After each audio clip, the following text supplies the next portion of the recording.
po, ay ito yung nagtuturo sa akin mag-drive. Sa ngayon po, nag-aaral ako magmaneho. Medyo abante pa lang ho yung kaya ko, yung atras, nangangapa pa ako. So, sa ngayon, ang gagawin ko po is abante. Medyo natatakot pa ako, pero kailangan ko talagang matuto kasi bumili nga kami ng owner para matuto talaga ako magmaneho. So, kahit natatakot, kailangan ko talagang matutong mag-aral. So, ang gagawin ko po is abante. Sa abante, medyo okay na ako. Sa atraso, hindi masyado. So, sandali lang po. Ayan. Kuya, tayo pahawak mo. Ayan, ganyan lang po. Ayan. Sandali lang po.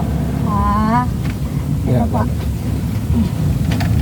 Medyo nahihirapan po kasi manual to eh. Tama ba? Tama muna. Kapit mo lang gano'n, tapos tutulak. Doon, asa na. Yan po. Gasolina daw. Then, Gasolina daw, yan. gasolina po. Yan po. Yan po, umaandar na po ako.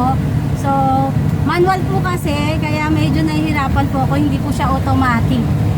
Pero okay naman po. Ayan po. Ako po yung nagmamaneho sa ngayon. Medyo sanay po ako paabante. Hindi lang po ako masyadong sa atras. Yan. Kikita nyo po yan. Sana matuto ako para sa journey ko. Makita nyo rin po. Yan po.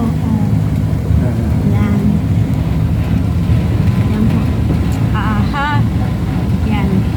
So, sa abante po, medyo marunong naman po ako ng konti. Sa atras lang po ako medyo na hihirapan. Ayan po. Tsaka hindi pa ako marunong mag-manobra.